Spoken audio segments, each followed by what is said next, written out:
അപ്പൊ അലി റളിയല്ലാഹു ഖലീഫയല്ല, ഈ ഖുലഫാഉർ റാഷിദുകളിൽ നാലാമതായ ഒരു ഖലീഫയായിട്ട് പിന്നീട് സമൂഹം അംഗീകരിച്ചു വാഴ്ത്തുന്നത് മുആവിയയാണ്.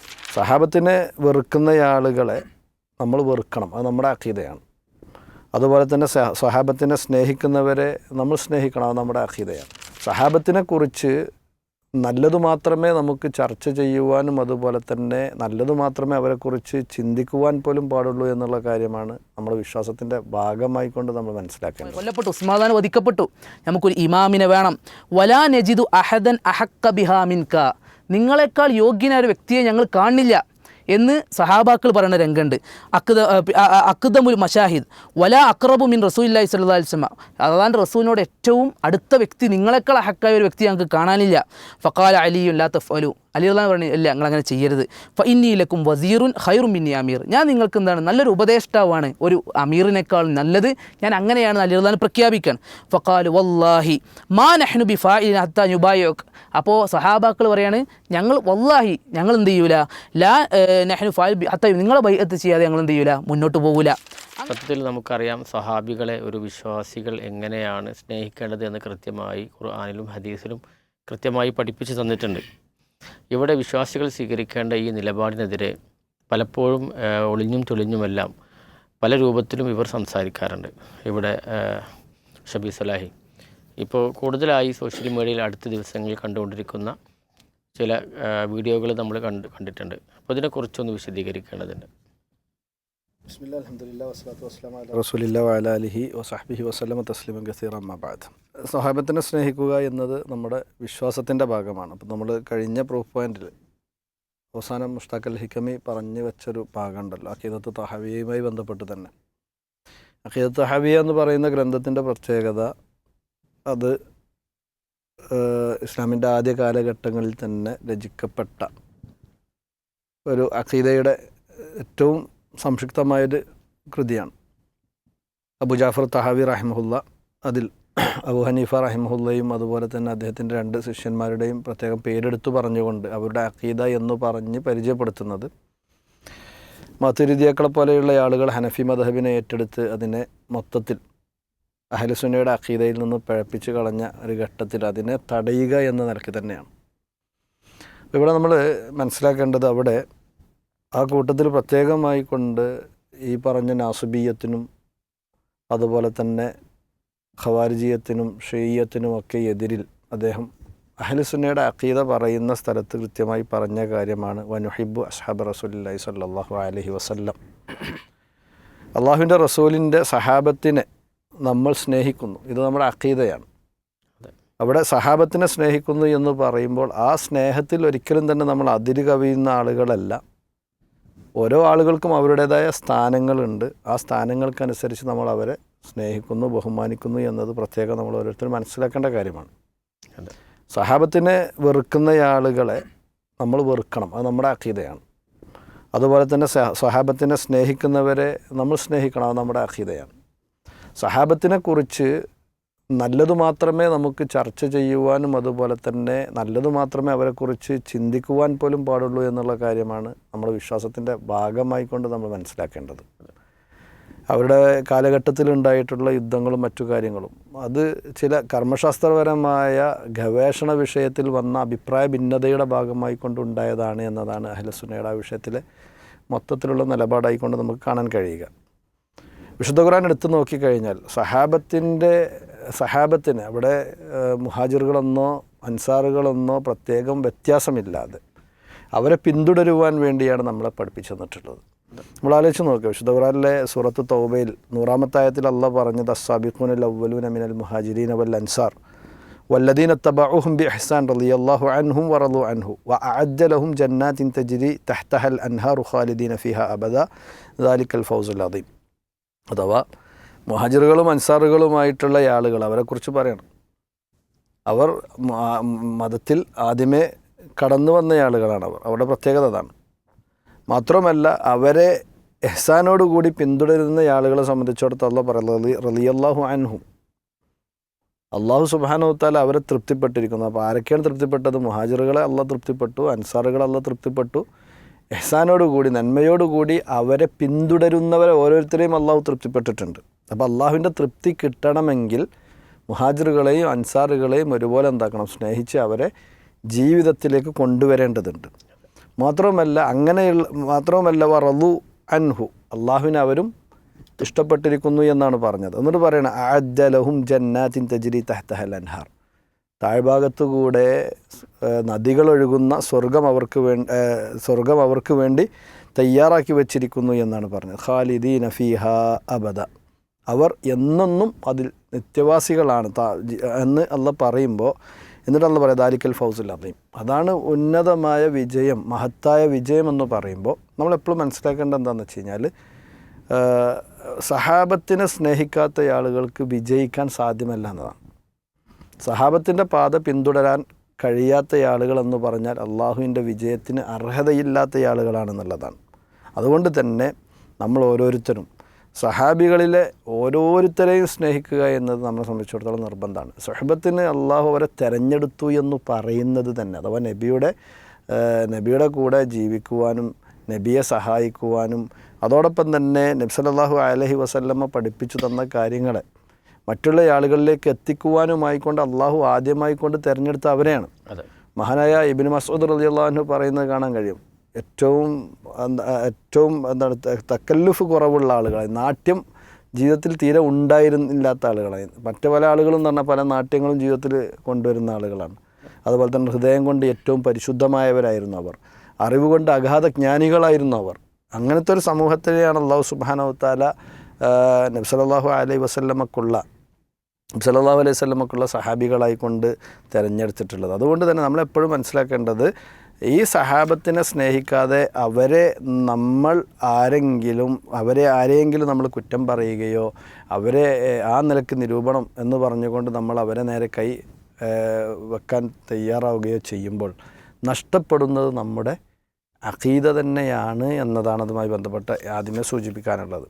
മാത്രമല്ല അല്ലാഹു സുബ്ഹാനഹു വ തആല അവരെക്കുറിച്ച് പറഞ്ഞത് ലാ യദ്ഖുലുന്നാറ അഹദുൻ ബായ തഹ്ത ഷജറ. അപ്പോൾ നബി സല്ലല്ലാഹു അലൈഹി വസല്ലമക്ക് തഹ്ത ഷജറ എന്ന് പറഞ്ഞ് ഏതാണ് വിഷയം എന്ന് നമുക്ക് എല്ലാവർക്കും അറിയണതാണ്. അപ്പോൾ അവിടെ നബി സല്ലല്ലാഹു അലൈഹി വസല്ലമക്ക് ബൈഅത്ത് ചെയ്യുന്ന ആ ആളുകളെ ഒരിക്കലും തന്നെ അല്ലാഹു സുബ്ഹാനഹു വ തആല ലാ യദ്ഖുലുന്നാർ എന്ന് പറഞ്ഞത്, അവർ ഒരിക്കലും തന്നെ നരകത്തിൽ പ്രവേശിക്കില്ല എന്നാണ് പറഞ്ഞത്.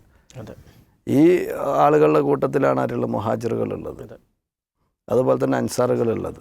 അപ്പോൾ ഈ നിലയ്ക്ക് ലഖദ് താബല്ലാഹു അലൻ നബി വൽ മുഹാജിരീന വൽ അൻസാരി ലദീന തബഊഹു ഫീ സാഅത്തിൽ ഉസ്ര എന്ന് വിശുദ്ധ ഖുർആനിൽ അല്ലാഹു സുബ്ഹാനഹു വ തആല അവിടെ അങ്ങനെ തന്നെ പറഞ്ഞു. അല്ലാഹു സുബ്ഹാനഹു വ തആല അവരുടെ തൗബ എന്താക്കിയിരിക്കുന്നു, സ്വീകരിച്ചിരിക്കുന്നു എന്നാണ് പറഞ്ഞത്. അപ്പോൾ ഇങ്ങനത്തെ ആളുകളെ അള്ളാഹുവാണ് എന്താക്കുന്നത്, അള്ളാഹുവാണ് ഇവർക്ക് സർട്ടിഫിക്കറ്റ് കൊടുക്കേണ്ടത്. ഇത് ഇവിടുത്തെ ഏതെങ്കിലും സംഘടനകളോ അല്ലെങ്കിൽ ഇവിടുത്തെ ഏതെങ്കിലും വ്യക്തികളോ ആരുമല്ല, അള്ളാഹാണ് സർട്ടിഫിക്കറ്റ് കൊടുക്കേണ്ടത്. ഇബ്നു മസ്ഊദ് റളിയല്ലാഹു അൻഹു പറഞ്ഞല്ലോ, മൻ കാന മിൻകും മുസ്തന്നൻ ഫൽയസ്തന്ന ബിമൻ ഖദ് മാത്. നിങ്ങളാരെങ്കിലും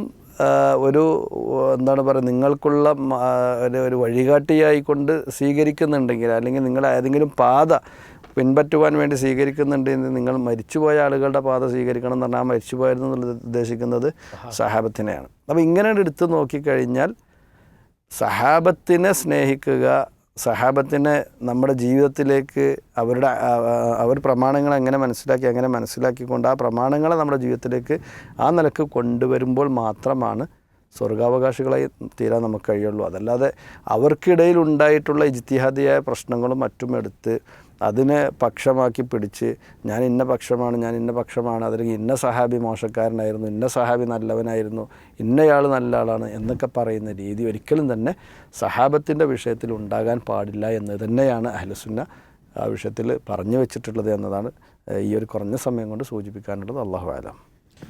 നിഹാദ് MCC, ഇതിൽ നമുക്കൊരു വീഡിയോ ക്ലിപ്പ് കണ്ടതിന് ശേഷം അതിലേക്ക് വരാം. അലി റളിയല്ലാഹു അൻഹുവിന്റെ മറുപക്ഷത്തുള്ള ആളുകൾക്ക് ആക്രമികൾ അതിൽ ആരൊക്കെ ഉണ്ടെന്നുള്ളത് അവർ ആലോചിക്കുന്നില്ല. പ്രത്യക്ഷത്തിൽ പറയുമ്പോൾ മുആവിയയുടെ പേരെ പറയാം. അതേസമയം ആ കാലഘട്ടത്തിലെ പ്രമുഖരായ എല്ലാ സ്വഹാബികളും ഈ അലി വിരുദ്ധ ചേരിയിലുള്ളത്. അപ്പോൾ ഈ ഭരണമാറ്റ സന്ദർഭങ്ങളിലൊക്കെയും അപ്പോൾ അതിൽ 3 ഘട്ടങ്ങളാണ്. അപ്പോൾ ഫസ്റ്റിലാണ് ആദ്യമായിട്ടുള്ള നബി സല്ലല്ലാഹു അലൈഹി വസല്ലം വഫാത്താകുന്നു, സ്വാഭാവികമായിട്ടും അടുത്ത ഖലീഫയെ തിരഞ്ഞെടുക്കാൻ പ്രത്യേകം നിർദ്ദേശിക്കപ്പെട്ടിട്ടില്ല എന്നാണ് നമ്മൾ വിശ്വസിക്കുന്നത്. അങ്ങനെ വിശ്വസിക്കുന്നവരെയൊക്കെ നാസിബിയും കാഫറും എന്നാണ് അവർ വിളിക്കുക. അതായത് കൃത്യമായും അലി തന്നെയാണ് അധികാരി എന്ന് വിശ്വസിച്ചില്ലെങ്കിൽ നമ്മളൊക്കെയും നാസിബി എന്നാണ് അവർ വിളിക്കുക, അവരുടെ ടൈം അതാണ്. അപ്പോൾ സ്വാഭാവികമായിട്ടും അബൂബക്കർ റളിയല്ലാഹു അൻഹുവിന്റെ ആ തെരഞ്ഞെടുപ്പ് സമയത്ത് കുറച്ചു കാലം അലി റളിയല്ലാഹു അൻഹു വിട്ടു നിൽക്കുകയും ചെറിയ ഒരു തരം വിയോജിപ്പ് പ്രകടിപ്പിക്കുകയും ചെയ്തതായിട്ട് മനസ്സിലാക്കുന്നുണ്ട്. അങ്ങനെ എന്തോ ഒരു ദാഹം ഉണ്ടായിരുന്നോ, അധികാരദാഹം ഉണ്ടായിരുന്നോ എന്ന് ചിന്തിച്ച് പോകാം. അങ്ങനെ പറഞ്ഞാൽ ചരിത്രപരമായത് അയാളൊന്നും പറയാൻ പറ്റില്ല. നിങ്ങൾ ഈ അക്രമികളും കൊലപാതകങ്ങളുമായ ആളുടെ കൈകൊണ്ടാണോ ഞാൻ ഒരു മുസ്ലിങ്ങളുടെ നേതാവായിട്ട് വരുന്നത് എന്ന് പറയുന്നത് പിന്മാറാൻ ശ്രമിക്കുന്നതായിട്ട് കാണുന്നുണ്ട്. പക്ഷേ അവരുടെ നിർബന്ധത്തിന് വഴങ്ങി എന്ന പോലെയാണ് പിന്നീട് അദ്ദേഹം അവർ പറഞ്ഞ പോലെ തന്നെയായി അങ്ങനെ പ്രഖ്യാപിച്ചു. അവിടെ എന്താ ചെയ്തതെന്ന് ആലോചിച്ച് നോക്കൂ. നബി സല്ലല്ലാഹു അലൈഹി വസല്ലം 2 മക്കളെ കല്യാണം കഴിച്ച മുസ്ലിങ്ങളുടെ ഒരു ഖലീഫയെ ആർക്കൊന്നും ഒരു എതിർപ്പും ഇല്ലാതെ കൊല ചെയ്യപ്പെടുകയാണ്. എന്നിട്ട് അവർ അങ്ങാടിയിൽ മദീനയിൽ നടക്കി വരച്ചുക. ഈ കൊന്ന ആൾക്കാർ ആരും ഒന്നും ഒരു അലിയുടെ പക്ഷത്തു നിന്ന്, അലി റളിയല്ലാഹുവിന്റെ പക്ഷത്തു നിന്ന് ഒരു എതിർപ്പുണ്ടായില്ല. ആരാണ് അലി ബാക്കിയത്? അപ്പൊ അലി റളിയല്ലാഹു ഖലീഫ ആയിട്ടില്ല. അതാണ് നമ്മുടെ പുസ്തകത്തിന്റെ പ്രശ്നം. അപ്പൊ അലി റളിയല്ലാഹു ഖലീഫയല്ല, ഈ ഖുലഫാഉർ റാഷിദുകളിൽ 4ാമതായ ഒരു ഖലീഫയായിട്ട് പിന്നീട് സമൂഹം അംഗീകരിച്ചു വാഴ്ത്തുന്നത് മുആവിയയാണ്. കുറിച്ച് പറയുമ്പോഴേ ഒരു ഹദീസ് ഇങ്ങനെ പറയുന്നുണ്ട്. ആ സംഭവം ഒന്ന് വിശദീകരിക്കും. എന്ന് വെച്ചാൽ അതിൽ കൊല്ലപ്പെട്ട എന്ന് പറയുന്നത് അമ്മാർ ബിൻ യാസിറിനെ കുറിച്ചുള്ള ഒരു നബി സല്ലല്ലാഹു അലൈഹി വസല്ലമയുടെ ഒരു പ്രവചനമാണ് കാര്യമായി ഈ മുആവിയ പക്ഷം തെറ്റാണ് എന്ന് പറയാമെന്ന് പറയുന്നത്. ഒന്ന്, അത് പിന്നീട് വന്ന ഒരു ഹദീസാണെന്നുള്ളത് നമ്മൾ നേരത്തെ സൂചിപ്പിച്ചതുപോലെ ഹദീസുകൾ പിൽക്കാലത്ത് സമാഹരിക്കപ്പെട്ടതാണ്. ഇമാം അഹ്മദ് ബിൻ ഹംബലിനോട് ചോദിക്കുന്നുണ്ട്, ആ വിഷയത്തിൽ ഒരു ഹദീസും സ്വഹീഹല്ല എന്ന് അദ്ദേഹം പറയുന്നുണ്ട്. മുസ്ലിമിനെ ഒന്നുകൂടി പ്രശ്നിച്ചാൽ മുമ്പരുടെ പല ശേഖന്മാർ, അതായത് അതിൽ ഉദ്ധരിക്കപ്പെട്ടിട്ടുള്ള പല കൂട്ടിയിട്ടുള്ള പല ആളുകളും കൂഫക്കാരുണ്ട്. അപ്പോൾ കുറച്ച് അതിന്റെ നിലവാരത്തിന് അത് ബാധിച്ചിട്ടുണ്ട്. കണ്ടല്ലോ, ഇതിൻ്റെ വസ്തുത എന്താണെന്ന് വിശദീകരിക്കും. ബിസ്മില്ലാ. ഈ ഒരു കുറഞ്ഞ നിമിഷത്തെ ഒരു വീഡിയോ കാണുമ്പോൾ പോലും നമുക്ക് വളരെ വേജാറോട് കൂടിയിട്ടല്ലാതെ കേൾക്കാൻ പറ്റില്ല. അത്രയും നമ്മളെല്ലാവരും ഏറെ ആദരിക്കുന്ന, ബഹുമാനിക്കുന്ന അലി റളിയല്ലാഹു അൻഹുവിനെ കുറിച്ചും സഹാബത്തിനെ കുറിച്ചൊക്കെ വളരെ മോശമായ രീതിയിൽ ചിത്രീകരിക്കുന്ന ഒരു വസ്തുതയാണ് നമ്മൾ കണ്ടത്. പലപ്പോഴും ചരിത്രത്തെ മനസ്സിലാക്കുമ്പോൾ ആ ചരിത്രത്തെ എങ്ങനെ മനസ്സിലാക്കണമെന്ന് വിലയിരുത്തുന്നിടത്തുള്ള അബദ്ധം, ഞങ്ങളെല്ലാവരും നിരൂപണം നടത്തുന്നവരാണ് എന്ന പേരിലൊക്കെ 1400 വർഷം മുമ്പ് കഴിഞ്ഞു പോയൊരു ചരിത്രത്തെ ഏതാനും ചില താളുകളിലൂടെ മറച്ചു നോക്കിയിട്ടുള്ള ഒരു വിലയിരുത്തലാണ് നമ്മൾ ഈ കണ്ടുകൊണ്ടിരിക്കുന്നത്. യഥാർത്ഥത്തിൽ ഇപ്പോൾ എത്തി നിൽക്കുന്ന അദ്ദേഹത്തിൻ്റെ ഒരു ഘട്ടം എന്ന് പറഞ്ഞാൽ നാസിബിയത്ത് എന്ന പേര് ഔദ്യോഗികമായി സ്വീകരിക്കുകയും നാസിബിയത്തിലേക്ക് ക്ഷണിച്ചുകൊണ്ട് സംഘടന വരെ രൂപീകരിക്കുന്ന രൂപത്തിലുള്ള വർത്തമാനങ്ങളിലേക്കൊക്കെയാണ് എത്തിയിട്ടുള്ളത്. അതിൽ അംഗമാകാൻ താല്പര്യമുള്ളവരെയൊക്കെ ക്ഷണിച്ചുകൊണ്ടുള്ള വർത്തമാനങ്ങളൊക്കെ കാണാൻ സാധിക്കും. ഇവിടെ ഈ ഒരു വീഡിയോയുടെ പല പശ്ചാത്തലങ്ങളിൽ ചരിത്രങ്ങളെ പല കോലത്തിൽ ദുർവ്യാഖ്യാനിച്ചതായി നമുക്ക് കാണാൻ സാധിക്കും. ഇതിനൊക്കെ ഒരു വസ്തുതകളെ നമ്മൾ വിലയിരുത്തുമ്പോഴാണ് നമുക്ക് ഈ വിഷയത്തിൽ ഒരു വ്യക്തത വരിക. ഒന്ന്, എന്താണ് നാസിബിയത്ത്? കഴിഞ്ഞ പ്രൂഫ് പോയിന്റിൽ നമ്മൾ വളരെ കുറഞ്ഞ രൂപത്തിൽ അതൊന്ന് വിശദീകരിച്ചിരുന്നു. അതായത് അലി റളിയല്ലാഹു അൻഹുവിനെയും അഹ്ലു ബൈത്തിനെയും തെറി വിളിക്കുന്ന, അവരെ വളരെ മോശമായി ചിത്രീകരിക്കുന്ന ഖാരിജി സ്വഭാവമുള്ള, ഖവാരിജിയത്തിൻ്റെ സ്വഭാവമുള്ള ഒരു വിഭാഗമാണ് യഥാർത്ഥത്തിൽ നാസിബിയത്ത്. പക്ഷേ ഇവർക്ക് എതിർ കക്ഷികളായിട്ടുള്ള റാഫിലിയത്തിനെ പോലെ ഒരു വളർച്ച യഥാർത്ഥത്തിൽ എന്തുണ്ടായിട്ടില്ല, ഈ ഒരു പക്ഷത്തിനുണ്ടായിട്ടില്ല. ഇങ്ങനെ ദ്രവിച്ചു പോയെങ്കിലും പക്ഷെ വളരെ കാലത്തിന് ശേഷം ആധുനിക നാസിബിയത്ത് പിറവിയെടുത്താൽ നമുക്ക് കാണാൻ സാധിക്കും. ഏകദേശം 2017 ഹിജ്റ 1438 തോഹ അദ്ദുലൈമി എന്ന വ്യക്തിയിലൂടെയാണ് ഇത് രൂപം കൊള്ളുന്നത്. സദ്ദാം ഹുസൈൻ്റെ ഭരണകാലത്ത് രാഷ്ട്രീയ പാർട്ടികളിൽ പ്രവർത്തിച്ചിരുന്ന ഡോക്ടർ മാത്രമാണ് യഥാർത്ഥത്തിൽ ഈ വ്യക്തി. ഇവിടെയൊക്കെ ചരിത്രം പരിശോധിച്ച് നോക്കുമ്പോൾ ഒരു ഇൽമിയായ മേഖലയിൽ, അറിവിൻ്റെ മേഖലയിൽ അഗാധ പാണ്ഡിത്യമൊന്നും ഇല്ലാത്ത വ്യക്തികളാണെന്നുള്ളത് നമുക്ക് കാണാൻ സാധിക്കും. ഇങ്ങനെ അദ്ദേഹം വന്നൊരു വ്യക്തി പിന്നീട് അറബ് ലോകത്ത് റാഫിദികൾക്കെതിരെ ഒരു ശക്തമായ പോരാട്ടം നടത്തുന്ന ഒരു വ്യക്തിയായി ചിത്രീകരിക്കപ്പെട്ടിട്ടാണ് സ്വീകാര്യനാവുന്നത് നമുക്ക് കാണാൻ സാധിക്കും. അതേ സമയത്ത് ഒരു ഭാഗത്ത് റാഫിദിയാക്കളെ എതിർക്കുമ്പോഴും അദ്ദേഹത്തിൻ്റെ മനസ്സിൽ രൂപം കൊണ്ടത് ഈ ഒരു തരത്തിലുള്ള നാസിബി വാദമാണ്. അലി റളിയല്ലാഹു അൻഹുവിനോടും അഹ്ലു ബൈത്തിനോടൊക്കെ രൂക്ഷമായ ഒരു വിമർശന ബുദ്ധിയോട് കൂടിയിട്ട് അദ്ദേഹം സംസാരിച്ചതെന്ന് കാണാൻ സാധിക്കും. അദ്ദേഹത്തെ ചരിത്രം പരിശോധിക്കും പ്രധാനമായും 3 കാര്യങ്ങളാണ് അദ്ദേഹത്തിന് ഈ ഒരു വഴിയിലേക്ക് എത്തിച്ചത്. ഒന്ന്, ഷിയാക്കളുള്ള അന്ധമായ വിരോധം. രണ്ടാമത്തത് ബനു ഉമയ്യയോടുള്ള അമിതമായ പക്ഷപാതിത്വം. മൂന്നാമത്തത് പേർഷ്യക്കാരുള്ള അന്ധമായ വിരോധം. ഈ കാര്യങ്ങളൊക്കെയാണ് അദ്ദേഹത്തിന് എന്ത് ചെയ്തത്, ഈ ഒരു വിഷയങ്ങളിലേക്ക് എത്തിച്ചത്. പിന്നെ അദ്ദേഹത്തിന് ശിഷ്യന്മാർ വന്നു. ആ ശിഷ്യന്മാരിലൂടെ വ്യത്യസ്തങ്ങളായ വാദങ്ങൾ ഉണ്ടാവുകയാണ്. സഹാബാക്കളെ ആക്ഷേപിക്കുക, സ്വഹിയായ ഹദീസുകൾ നിഷേധിക്കുന്ന ഒരു അവസ്ഥയിലേക്ക് എത്തി. അങ്ങനെ ഹദീസ് നിഷേധങ്ങൾ വ്യാപിച്ചു. മുഅ്തസിയത്ത്, ജഹ്മിയത്ത്, ഇങ്ങനെ തുടങ്ങിയിട്ടുള്ള പക്ഷക്കാരുടെ വാദങ്ങളൊക്കെ അദ്ദേഹത്തിലൂടെ പിറവിയെടുത്തു. ഇന്ന് നമ്മൾ കേരളത്തിലേക്ക് വരുമ്പോൾ ഈ ഒരു വാദം കൊണ്ടുവരുന്ന ആൾക്കാരുടെ അടുത്തൊന്നും നമ്മളിതൊക്കെ കണ്ടുകൊണ്ടിരിക്കുകയാണ്. ഒരു ഭാഗത്ത് അലി റളിയല്ലാഹു അൻഹുവിനെ ഒരു ചിത്രീകരിച്ച് വളരെ മോശമായ അവസ്ഥയിലേക്ക് എഴുതുന്ന ഒരു സാഹചര്യം ഒരു ഭാഗത്ത് എത്തിക്കണം. അതോടൊപ്പം തന്നെ അഹ്ലു ബൈത്തിനെ കുറിച്ചും പറഞ്ഞു തുടങ്ങി. ഹസൻ റളിയല്ലാഹു അൻഹുവിനെ കുറിച്ചും ഹുസൈൻ റളിയല്ലാഹു അൻഹുവിനെ കുറിച്ചും വളരെ മോശമായി അവർ ചിത്രീകരിക്കാൻ തുടങ്ങി. ഇതോടൊപ്പം തന്നെ ഹദീസുകളെ വിഷയത്തിൽ പല ഹദീസുകളെയും നിഷേധിക്കാൻ തുടങ്ങി. ഇങ്ങനെ തുടങ്ങിയിട്ട് ഈ നാസിബിയാക്കളുടെ അടുത്ത് എന്തെല്ലാം ലക്ഷണങ്ങൾ കണ്ടിരുന്നോ അത് ഇന്ന് ഈ ഒരു പേര് സ്വീകരിച്ച് വരുന്ന ആളുകളുടെ അടുത്ത് നമ്മൾ കണ്ടുകൊണ്ടിരിക്കുന്ന ഒരു ഘട്ടമാണ് ഉള്ളത്. അപ്പം ഇതാണ് ഇദ്ദേഹത്തിൻ്റെ നമ്മളൊരു അവസ്ഥയായി മനസ്സിലാക്കുമ്പോൾ. ഇനി ഇദ്ദേഹം പറഞ്ഞ ഈ ഒരു വീഡിയോ വളരെ വിശദമായ വീഡിയോ നമ്മൾ ചുരുക്കി പറഞ്ഞാണല്ലോ. ഈ ചുരുക്കി പറഞ്ഞ വീഡിയോയിൽ മാത്രം അദ്ദേഹം അവതരിപ്പിച്ചുള്ള ഓരോ വിഷയങ്ങളിലേക്ക് നമുക്കെടുത്ത് കടന്നു നോക്കാം. ഒന്ന്, അലി റളിയല്ലാഹുവിൻ്റെ വിഷയത്തിലുള്ള അദ്ദേഹത്തിൻ്റെ വിമർശനങ്ങൾ ശ്രദ്ധിച്ചു നോക്കി. ഒന്നാമത്തെ വിമർശനം അദ്ദേഹം ഉദ്ധരിച്ചെന്നാണ് അലി റളിയല്ലാഹുവിന് അധികാരക്കൊതി ഉണ്ടായിരുന്നു എന്നാണ്. സുബ്ഹാനല്ലാഹ്, ഒരു മുഅ്മിനെ സംബന്ധിച്ചിടത്തോളം ചിന്തിക്കാൻ പോലും കഴിയാത്തൊരു വാചകമാണ് അദ്ദേഹം പറഞ്ഞു വെച്ചത്. ഇതാണ് അലി റളിയല്ലാഹുവിന് അധികാരക്കൊതി ഉണ്ടായിരുന്നത്. ഈ ഒരു വാദം ശരിക്ക് അദ്ദേഹം സ്ഥാപിക്കാൻ വേണ്ടിയിട്ട് ചരിത്രത്തിൻ്റെ ചില ബ്ലാങ്ക് പോയിന്റുകൾ, ആ ഒരു പോയിന്റുകൾ എടുത്തുകൊണ്ട് എന്ത് ചെയ്യാണ്, ആളുകൾക്കിടയിൽ തെറ്റിദ്ധരിപ്പിക്കുകയാണ്.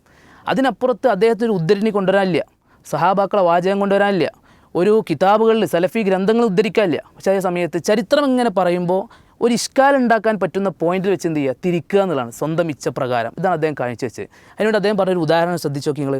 അബൂബക്കർ റളിയല്ലാഹു ഖിലാഫത്ത് ഏറ്റെടുക്കുന്ന സമയത്ത് അലി റളിയല്ലാഹു ബൈഅത്ത് ചെയ്യാൻ കുറച്ച് വൈകി എന്നുള്ളതാണ് ചരിത്രത്തിൽ സ്ഥിരപ്പെട്ടൊരു സംഭവമാണത്. പല കാര്യങ്ങളും അതിൻ്റെ വിഷയത്തിൽ റിപ്പോർട്ട് ചെയ്യപ്പെട്ടിട്ടുണ്ട്. അതിൽ പ്രധാനമായും വളരെ പെട്ടെന്ന് തന്നെ അലി റളിയല്ലാഹു ബൈഅത്ത് ചെയ്ത രംഗങ്ങൾ ചരിത്രത്തിൽ രേഖപ്പെടുത്തപ്പെട്ടിട്ടുണ്ട്. സ്വഹീഹ് ബുഖാരി മുസ്ലിമൊക്കെ റിവായത്ത് ചെയ്ത റിപ്പോർട്ടിൽ എന്താ ഉള്ളത്, അബൂബക്കർ റളിയല്ലാഹു അലി റളിയല്ലാഹുവിനെ പോയി കാണാൻ പോവുകയും അലി റളിയല്ലാഹുവിൻ്റെ വിഷയം സംസാരിക്കുകയും അലി റളിയല്ലാഹു പറഞ്ഞ വർത്താനുണ്ട്, മൗഇദുക്കൽ അശിയ ലിൽ ബൈഅ, നാളെ വൈകുന്നേരം എന്ത് ചെയ്യും, ആ സമയത്ത് വന്ന് ഞാൻ എന്ത് ചെയ്യും, ബൈഅത്ത് ചെയ്യും, അലി റളിയല്ലാഹു പറയുന്ന രംഗമുണ്ട്.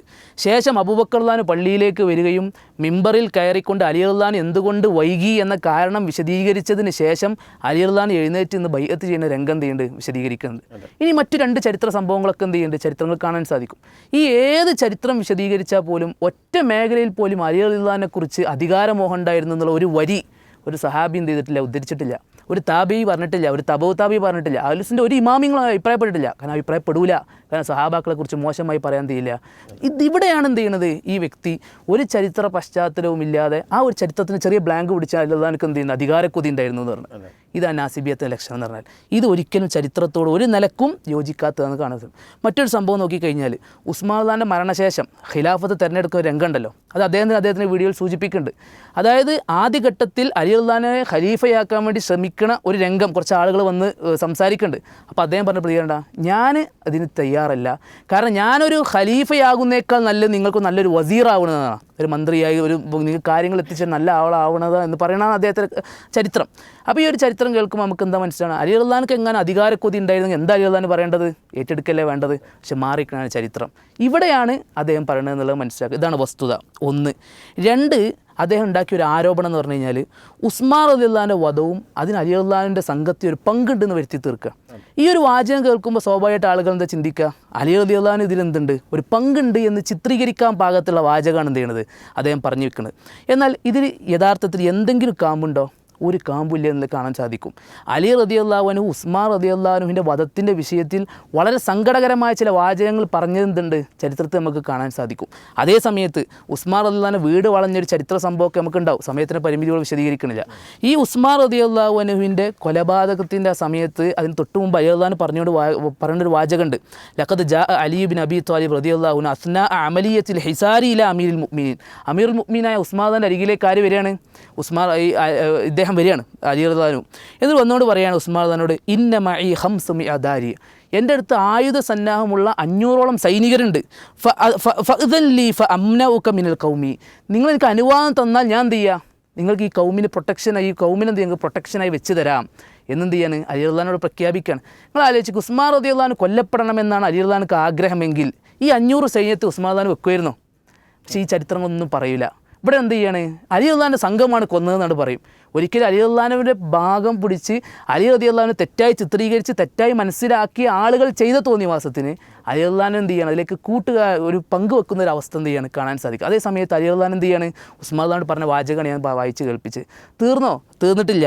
അതേ സമയത്ത് അലി റളിയല്ലാഹുവിൻ്റെ മക്കളായ ഹസൻ റളിയല്ലാഹു അൻഹുവിനെയും ഹുസൈൻ റളിയല്ലാഹു അൻഹുവിനെയും എന്ത് ചെയ്യുന്നുണ്ട്, കാവൽക്കാരായി വീടിൻ്റെ പ്രൊട്ടക്ഷനായി നിർത്തുന്നുണ്ട്. ചരിത്രം പരിശോധിച്ചാൽ കാണാൻ സാധിക്കുന്നത് സഹാബാക്കൾ ഈ ഒരു ആളുകൾ ഇങ്ങനെ വളയുന്നുണ്ട് എന്നുള്ള വിവരം കിട്ടിയത് മുതൽ തന്നെ ഉസ്മാൻ റളിയല്ലാഹുവിന് കാവലിക്കുണ്ട്. ആ കാവൽ നിൽക്കുന്ന കൂട്ടത്തിൽ സഹാബിയ പ്രമുഖർ എന്ത് ചെയ്യാണ്, ഓരോ ആളുകളെ അവരുടെ മക്കളൊക്കെ വിട്ടുകൊണ്ട് പ്രതിരോധം സൃഷ്ടിക്കാൻ തയ്യാറാക്കുകയാണ്. ആ സമയത്ത് അലി റളിയല്ലാഹു സ്വന്തം മക്കളെയും പറഞ്ഞയച്ചിട്ടുണ്ട്. ആലോചിച്ച് നോക്കി, ഈ ഫിത്നൻ്റെ സമയത്ത് അദ്ദേഹത്തിന് എങ്ങനെ അലി റളിയല്ലാഹുവിനെ കൊല്ലണം എന്നാണ് ആഗ്രഹം, കൊല്ലപ്പെടണമാണ് ഖിലാഫത്ത് കിട്ടണമെന്നാണ് ആഗ്രഹം എന്നുണ്ടെങ്കിൽ ഈ മക്കളെ പറഞ്ഞേക്കായിരുന്നു. അപ്പോൾ ഇത്തരം ചരിത്രങ്ങളൊന്നും എന്ത് ചെയ്യില്ല, അദ്ദേഹം വായിക്കുന്നില്ല എന്നുള്ളതാണ് നമ്മൾ മനസ്സിലാക്കേണ്ടത്. ഇനി അടുത്ത അദ്ദേഹത്തെ പ്രധാനമായി ഊന്നിയ ഒരു സംഭവമാണ് അലി 4ാം ഖലീഫ അല്ല. നമ്മളെല്ലാവരും വേറെ വിവാദമായി തുടക്കം കുറിക്കാൻ ഈ ഒരു വാദത്തിലൂടെയാണ്. മുആവിയ റളിയല്ലാഹു അൻഹു 4ാം ഖലീഫ, അലി 4ാം ഖലീഫയല്ല. യഥാർത്ഥത്തിൽ അതിനുവേണ്ടി അദ്ദേഹം ഒരുപാട് ചരിത്രങ്ങളങ്ങനെ ഒരു ദുർവ്യാഖ്യാനിക്കാൻ നമുക്ക് കാണാൻ സാധിക്കും. അദ്ദേഹം പറഞ്ഞ ചില ഗുരുതരമായ വാദങ്ങളൊക്കെ നിങ്ങൾ, ഭൂരിപക്ഷ സ്വഹാബികളും അലി റളിയല്ലാഹു അൻഹുവിനെ ഉസ്മാൻ റളിയല്ലാഹുവിൻ്റെ വധത്തിന് ശേഷം ഖലീഫയായി അംഗീകരിച്ചിട്ടില്ല. നമ്മളെല്ലാവരും കേട്ട വാദം ഭൂരിപക്ഷ സഹാബാക്കൾ അംഗീകരിച്ചിട്ടില്ല. ഇങ്ങനൊരു വാചകം പറയുമ്പോൾ നമ്മളെല്ലാവരും വിചാരിക്കുന്നത് അന്നത്തെ ഒരു ചരിത്ര സംഭവത്തിൽ ആളുകൾ തെറ്റിദ്ധരിച്ച് എന്ത് ചെയ്യാണ് ഈ അലി റളിയല്ലാഹുവിൻ്റെ വിഷയത്തിൽ പിന്നെ കുറച്ച് ആളുകൾ കയറിക്കൂടി അദ്ദേഹത്തെ ഖലീഫയാക്കിയെന്ന് തോന്നിപ്പോകും. അതേ സമയത്ത് ചരിത്രങ്ങൾ വായിച്ചു കഴിഞ്ഞാൽ വളരെ ക്ലിയറായിട്ട് ആ സംഭവങ്ങൾ പറയുന്നുണ്ട്. ഉസ്മാൻ റളിയല്ലാഹു വധത്തിന് ശേഷം അലി റളിയല്ലാഹു അധികാരത്തിൽ വരുന്ന ഒരു രംഗം പറയുന്നുണ്ട്. ആ രംഗം വിശദീകരിക്കാൻ ചരിത്രത്തിൽ ഒരു കാര്യം പറഞ്ഞുതരാം. അതായത് ഫക്കറ അസ്ഹാബു റസൂലില്ലാഹി സ്വല്ലല്ലാഹു അലൈഹി വസല്ലം ഫി Ali bin Abi Talib, Ali റളിയല്ലാഹുവിനെ കുറിച്ച് ഈ വധത്തിന് ശേഷം ആ സഹാബാക്കൾ ചിന്തിക്കാൻ തുടങ്ങി. ശ്രദ്ധിക്കണം, വളരെ കുറഞ്ഞ ആളുകളുള്ളൂ എന്ന് പറയുന്നത്. അവിടെ സഹാബാക്കൾ ചിന്തിക്കാൻ തുടങ്ങി. ഫഖാൽ, എന്നിട്ട് അവർ പറഞ്ഞു, ഇന്ന ഹാദ റജുല ഖദ് ഖുതില വലാ ബുദ്ദ ലിന്നാസി മിൻ ഇമാം. അതുകൊണ്ട് നമുക്ക് എന്ത് ചെയ്യണം, ഈ റജുൽ കൊല്ലപ്പെട്ടു, ഉസ്മാൻ റളിയല്ലാഹു വധിക്കപ്പെട്ടു, നമുക്കൊരു ഇമാമിനെ വേണം. വലാ നജിദു അഹദൻ അഹക്ക ബിഹാ മിൻക, നിങ്ങളെക്കാൾ യോഗ്യനായ ഒരു വ്യക്തിയെ ഞങ്ങൾ കാണില്ല എന്ന് സഹാബാക്കൾ പറയുന്ന രംഗമുണ്ട്.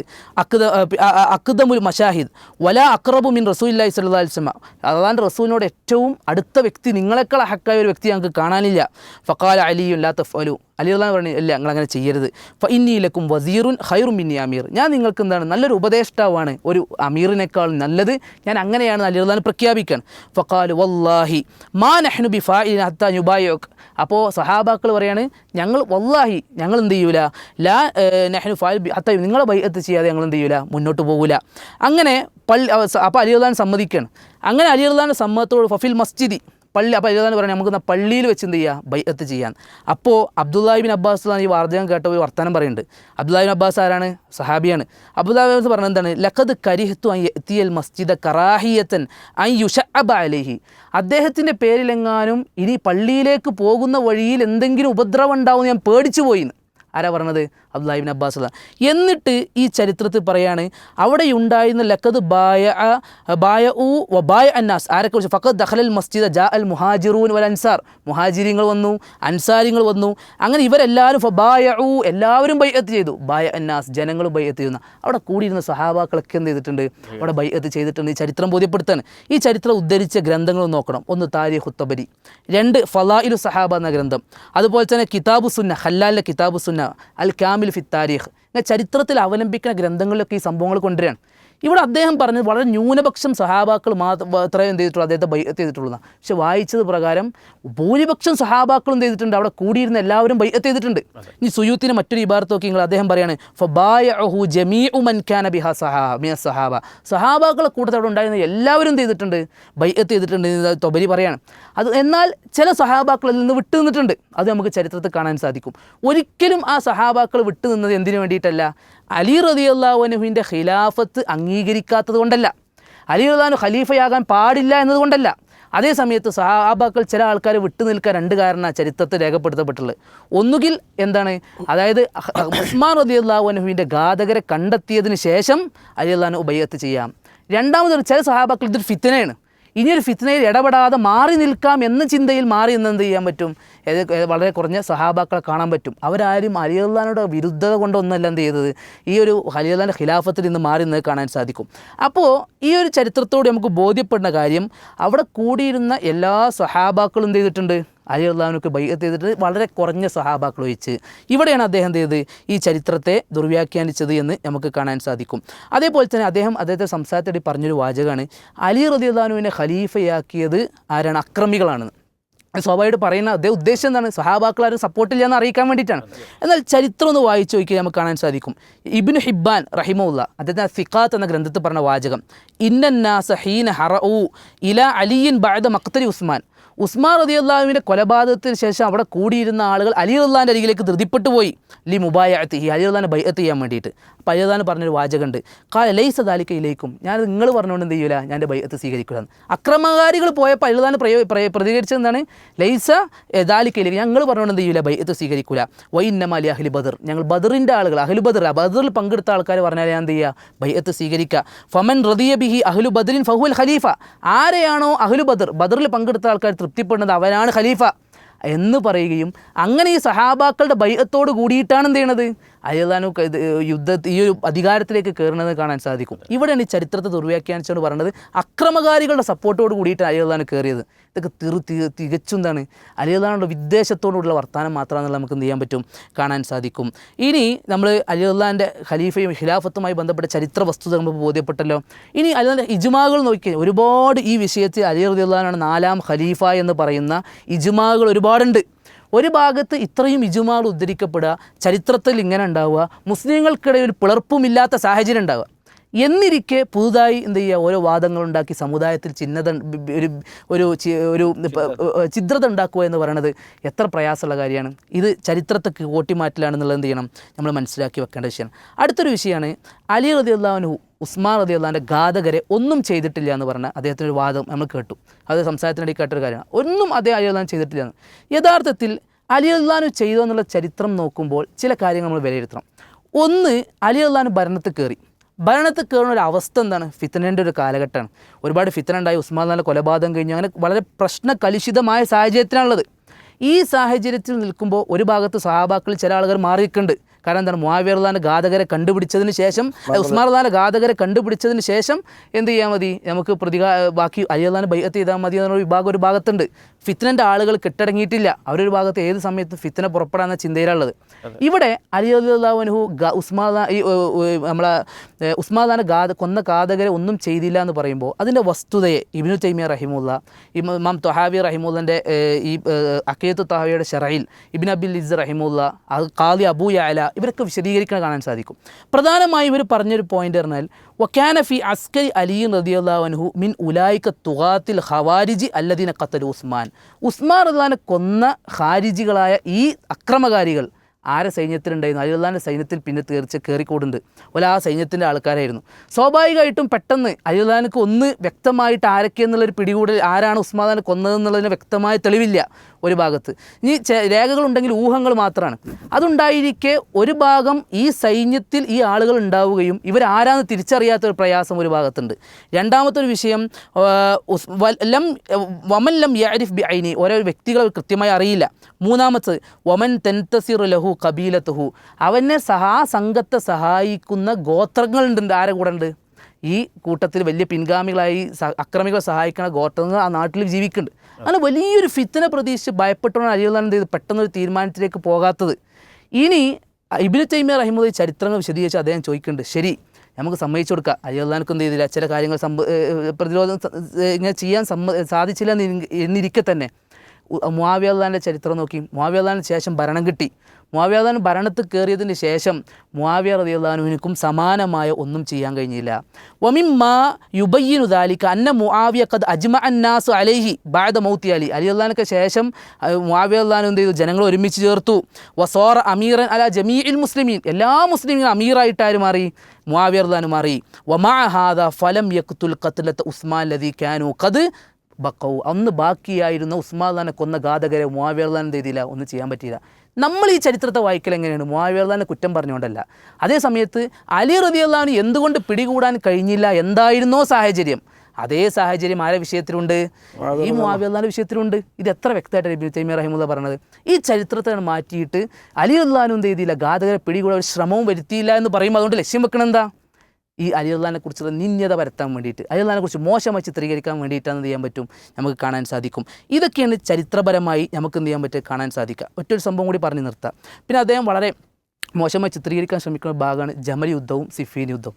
ജമൽ യുദ്ധത്തെയും സിഫീൻ യുദ്ധത്തെയും അലി റളിയല്ലാഹുവിൻ്റെ പക്ഷം കൊന്ന കൊലകളുടെ കണക്കൊക്കെ അദ്ദേഹം പറയുന്നുണ്ട്. ഒരുപാട് സ്വഹാബാക്കളെ കൊന്നു. ഈ ചരിത്ര വിശദീകരണം കേൾക്കുമ്പോൾ ഒരു പക്ഷേ നമുക്ക് തോന്നിപ്പോൾ അലി റളിയല്ലാഹുവിന് അതിലെന്തോ ഒരു പങ്കുണ്ടെന്ന്.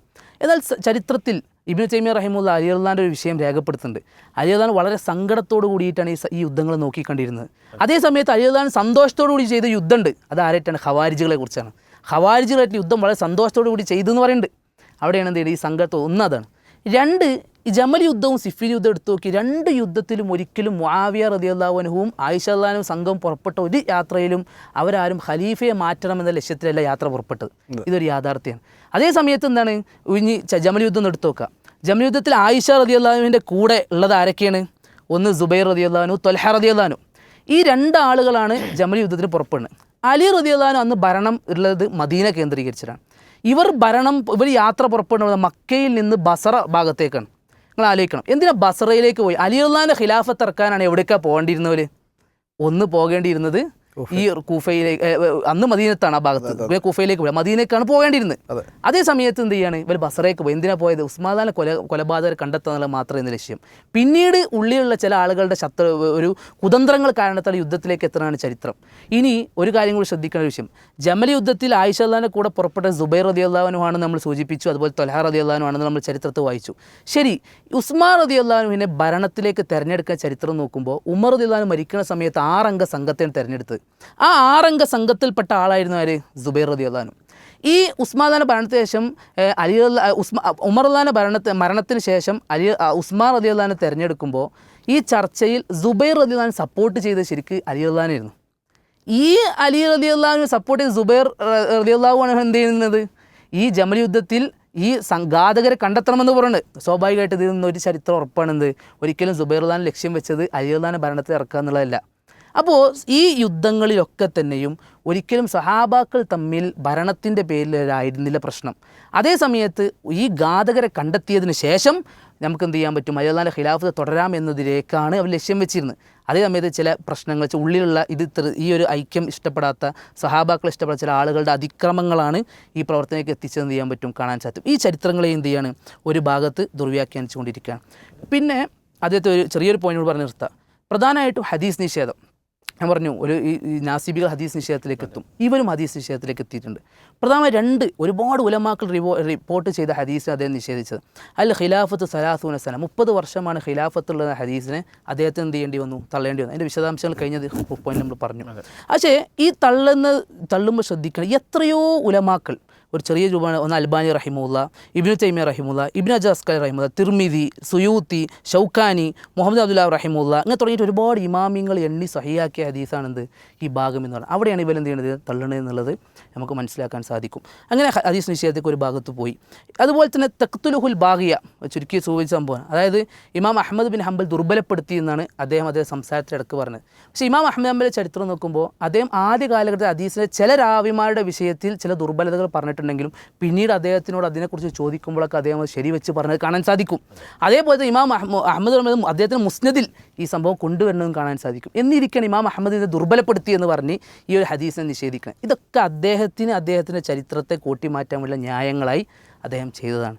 ഏതായാലും നമ്മളൊരു കാര്യം മനസ്സിലാക്കേണ്ടത്, സഹാബാക്കളെ വിഷയത്തിൽ വിമർശനങ്ങൾ ഉന്നയിക്കുമ്പോൾ, ചരിത്രങ്ങൾ വായിക്കുമ്പോൾ അതിനൊരു മനഹജുണ്ട്. ആ മനഹജ് അനുസരിച്ച് വായിച്ചിട്ടില്ലെങ്കിൽ അങ്ങനെ പല പ്രശ്നങ്ങളിലേക്കും എത്തും.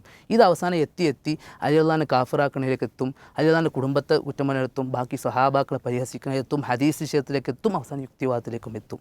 അല്ലാഹു സുബ്ഹാനഹു വ തആല നമ്മളെ കാത്ത് രക്ഷിക്കുമാറാകട്ടെ, ഇത്തരം ഫിത്തനകളിൽ നിന്ന് നമ്മൾ രക്ഷിക്കുമാറാകട്ടെ. പിന്നെ ഇതിൽ എനിക്ക് കൂട്ടി പറയാനുള്ളൊരു കാര്യം എന്താ വെച്ചാൽ, അലി റളിയല്ലാഹു അൻഹു നബി സല്ലല്ലാഹു അലൈഹി വസല്ലമയുടെ കാലശേഷം ഖലീഫയാകും എന്ന വിഷയത്തിൽ അഹ്ലുസുന്നയുടെ പണ്ഡിതന്മാർക്ക് ആർക്കും അഭിപ്രായ വ്യത്യാസമില്ല. കാരണം നബിയിൽ നിന്ന് തന്നെ അതിന് ഉള്ള സൂചനകൾ ഹദീസുകളിൽ വന്ന സംഭവമാണ്. അപ്പോൾ നമുക്ക് കാണാം, ഇപ്പോൾ ഇമാം ബുഖാരിയും മുസ്ലിമൊക്കെ ഉദ്ധരിച്ച ഹദീസിൽ കാണാം, അലി റളിയല്ലാഹു അൻഹു നബി സല്ലല്ലാഹു അലൈഹി വസല്ലം പറയണം, അതായത് സഅദ് ബിൻ അബി വഖാസ് റളിയല്ലാഹു അൻഹു ആണ് പറയുന്നത്, ഖാല റസൂലുള്ളാഹി സ്വല്ലല്ലാഹു അലൈഹി വസല്ലം ലി അലിയിൻ റളിയല്ലാഹു അൻഹു അൻത മിന്നി ബിമൻസിലത്തി ഹാറൂന മിൻ മൂസ ഇല്ലാ അന്നഹു ലാ നബിയ ബഅദി. എൻ്റെ അടുക്കൽ നിൻ്റെ സ്ഥാനമെന്ന് പറയുന്നത് മൂസ നബിയുടെ അടുക്കൽ ഹാറൂൻ നബിയുടെ സ്ഥാനം എന്തായിരുന്നോ അതാണെന്നാണ്. അത് മൂസ നബി അലൈഹിസ്സലാം തൗറാത്ത് വാങ്ങുവാൻ വേണ്ടി പോണ സമയത്ത് മൂസ നബിയുടെ ഖലീഫയായിക്കൊണ്ട് അവിടെ ഉണ്ടായിരുന്ന ആരാണ്? ഹാറൂൻ നബി അലൈഹിസ്സലാമാണ്. അപ്പോൾ അതേപോലെ എൻ്റെ അടുക്കൽ നിൻ്റെ സ്ഥാനമെന്ന് പറയുന്നത് മൂസയുടെ അടുത്ത് ഹാറൂൻ്റെ സ്ഥാനം പോലെയാണ്. പിന്നെ എന്താ പിന്നെ ഉള്ളത്? ഇല്ല അന്നഹു ലാ നബിയ ബഅദി, എൻ്റെ കാലശേഷം വേറൊരു നബി വരാനില്ല എന്നതാണ് എന്നാണ്. അപ്പോൾ അലി റളിയല്ലാഹു അൻഹുവിനോടാണ് ആര് പറയേണ്ടത്? നബി സല്ലല്ലാഹു അലൈഹി വസല്ലം ഇത് പറയുന്നത്. മാത്രമല്ല വിശുദ്ധ ഖുർആനിൽ ഈ ആയത്ത് അവതരിപ്പിച്ചല്ലോ, അതായത് സൂറത്തു ആൽ ഇംറാനിൽ 61-ാമത്തെ ആയത്ത്, ഫഖുൽ തആലു നദു അബ്നാഅന വ അബ്നാഅക്കും വ നിസാഅന വ നിസാഅക്കും വ അൻഫുസന വ അൻഫുസക്കും എന്ന് പറഞ്ഞ സമയത്ത് ദഅ റസൂലുള്ളാഹി സ്വല്ലല്ലാഹു അലൈഹി വസല്ലം അലിയൻ വ ഫാത്തിമ വ ഹസനൻ വ ഹുസൈന ഖാല അല്ലാഹുമ്മ ഹഉലാഇ അഹ്ലി എന്ന് മഹാനായ ഇമാം മുസ്ലിം ഉദ്ധരിക്കുന്ന ഹദീസാണ്. ഇത് സഅദ് ബിൻ അബി വഖാസ് റളിയല്ലാഹു അൻഹു തന്നെയാണ് ഈ ഹദീസ് ഉണ്ടാക്കുന്നത്, റിപ്പോർട്ട് ചെയ്തിട്ടുള്ളത്. അപ്പോൾ അള്ളാഹിൻ്റെ റസൂൽ സല്ലല്ലാഹു അലൈഹി വസല്ലമ എന്താ പറഞ്ഞത്? അലി റളിയല്ലാഹുവിനെ കുറിച്ചും ഫാത്തിമ ബീവിയെക്കുറിച്ചും ഹസൻ ഹുസൈൻ റളിയല്ലാഹുവിനെ കുറിച്ചൊക്കെ എന്താ പറഞ്ഞത്? അല്ലാഹുമ്മ ഹാ ഉലാഇ അഹ്ലീന്ന്. നബി എൻ്റെ അഹിൽകാർ എന്ന് പ്രത്യേകം എടുത്തു പറഞ്ഞ ഈ ആളുകളെക്കുറിച്ചാണ് എന്താക്കുന്നത്? മോഹികളെന്നും ഇതായിരുന്നില്ല ഇവരെ എന്താണ് പറയുക, 4ാമത്തെ ഖലീഫ അദ്ദേഹമായിരുന്നില്ല എന്നൊക്കെ പറയുമ്പോൾ നമുക്ക് സ്നേഹപൂർവ്വം ഇത്തരം ആളുകളോട് പറയാനുള്ളത് വഹും അൽ ഖുലഫ ഉർ റാഷിദൂൻ വൽ അഇമ്മത്തുൽ മുഹ്തദൂൻ അൽ അഹിമ്മത്തുൽ മഹ്ദിയൂൻ എന്നാണ് അവരോട് നമുക്ക് പറയാനുള്ളത്. ഇത് നമ്മളെ വാക്കല്ല. ഇത് ഇനി അഹമ്മദ് ബിൻ ഹംബൽ പറഞ്ഞെന്ന് വിചാരിക്കണ്ട. കാരണം ഇവർക്ക് ഇപ്പോൾ അഹമ്മദ് ബിൻ ഹംബലിനോട് എന്തുണ്ട്, ചെറിയൊരു ഇമാം അഹ്ലുസുന്ന എന്ന ലോകത്ത് അറിയപ്പെട്ട ഇമാമാണ്. ആ രംഗത്ത് ഏറ്റവും കൂടുതൽ പരീക്ഷണങ്ങൾ നേരിടേണ്ടി വന്ന ഇമാമാണ്. അഹമ്മദ് ബിൻ ഹംബലാണ് എന്താക്കിയത്, അലി റളിയല്ലാഹുവിനെ എത്ര വലിയ മഹത്വവൽക്കരിച്ച് കൊണ്ടുവന്നത് എന്നൊക്കെയാണ് പറഞ്ഞത്. ഇത് പറഞ്ഞത് നേരത്തെ പറഞ്ഞ പോലെ തന്നെ ഹനഫി മദ്ഹബിലെ പ്രസിദ്ധനായ അബൂ ജാഫർ തഹാവി പറഞ്ഞാണ്. എന്ത്? വഹും അൽ ഖുലഫ ഉർ റാഷിദൂൻ. ഈ 4 ആളുകളെ കുറിച്ച് പറഞ്ഞിട്ട് അബൂബക്കർ, ഉമർ, ഉസ്മാൻ, അലി റളിയല്ലാഹു അൻഹും അജ്മഈൻ കുറിച്ച് പറഞ്ഞു വഹും അൽ ഖുലഫ ഉർ റാഷിദൂൻ. നമ്മളവിടെ ഉള്ളത് നമുക്കെന്തുണ്ട്, സനതുണ്ട് പറയാൻ. അതേപോലെ തന്നെ വൽ അഇമ്മത്തുൽ മഹ്ദിയൂൻ. ഏത് അഇമ്മത്തുൽ മഹ്ദിയൂനാണ്? ഇതിനെ വിശദീകരിക്കുന്നിടത്താണ് ഇബ്നു അബിൽ ഇസ് റഹിമഹുല്ലാ പറഞ്ഞത് ഊസിക്കും ബിസ്സംഇ വത്താഅ ഫഇന്നഹു മൻ യഇശ് മിൻകും ബഅദി ഫസയറ ഇഖ്തിലാഫൻ കസീറ ഫഅലൈക്കും ബിസുന്നതി വസുന്നത്തി ഖുലഫാഉർ റാഷിദീൻ അൽ മഹ്ദിയീൻ അള്ളൂ. എന്നിട്ട് പറയണത് തമസ്സകൂ ബിഹ വഅള്ളു അലൈഹ ബിന്നവാജിദ് വഇയ്യാകും മുഹ്ദസാത്തുൽ ഉമൂർ ഫഇന്ന കുല്ല ബിദ്അത്തിൻ ളലാല. ഈ ഹദീസിൽ നബി പറഞ്ഞ അർ റാഷിദീൻ അൽ മഹ്ദിയീൻ എന്ന് പറഞ്ഞ അതേ പദപ്രയോഗമാണ് വഹും അൽ ഖുലഫ ഉർ റാഷിദൂൻ അൽ അഇമ്മത്തുൽ മഹ്ദിയൂൻ എന്ന് അബൂ ജാഫർ തഹാവി റഹിമഹുല്ലാ പ്രത്യേകം എടുത്തു പറഞ്ഞത്. മാത്രമല്ല ഇബ്നു ഇസ് അൽ ഹനഫി ഇബ്നു അബിൽ ഇസ് അൽ ഹനഫി റഹിമഹുല്ലാ ഇതിനെ വിശദീകരിച്ചിട്ട് ഇത് പറയുമ്പോൾ നമ്മൾ മനസ്സിലാക്കേണ്ടത് ഈ വിഷയവുമായി ബന്ധപ്പെട്ട് തർത്തീബുൽ ഖുലഫാ ഉർ റാഷിദീൻ റളിയല്ലാഹു അൻഹും അജ്മഈന ബിൽ ഫളി കതർത്തീബ് ഫിൽ ഖിലാഫ എന്ന് പറഞ്ഞിട്ട് ഇതിൽ ഇജ്മാ വരെയുണ്ട് എന്നെന്തായിട്ടുണ്ട് പണ്ഡിതന്മാർ പറഞ്ഞിട്ടുണ്ട്. അഹ്ലുസുന്നയുടെ ഇജ്മാഇനെ പൊളിക്കുക എന്ന് പറയുന്നത് അതിനേക്കാൾ വലിയ പ്രശ്നമാണ്. ഇനിയിപ്പോൾ ഇപ്പോൾ നേരത്തെ പറഞ്ഞ പോലെ തന്നെ ഇനിയിപ്പോൾ ഇത് ബുഖാരി ഉദ്ധരിച്ച ഹദീസാണ്, മുസ്ലിം ഉദ്ധരിച്ച ഹദീസാണെന്നൊക്കെ പറഞ്ഞു കഴിഞ്ഞാൽ അത് കൂഫി എന്നാണ് ഹദീസ് വന്നത്. പറഞ്ഞു സംസാരത്തിന് കൂഫിയിൽ ചില പ്രശ്നങ്ങളുണ്ട്, ഹദീസ് ഉദ്ധരിച്ചെന്നൊക്കെ. അപ്പോൾ സ്വാഭാവികമാണ് എന്ത് ഹദീസ് നിഷേധത്തിൻ്റെ ഒരു പുതിയ വെർഷൻ നമ്മൾ കാണേണ്ടി വരും. അള്ളാഹു കാത്തു രക്ഷിക്കുമാറാകട്ടെ എന്ന് മാത്രമാണ് സൂചിപ്പിക്കാനുള്ളത്. അള്ളാഹു അലം.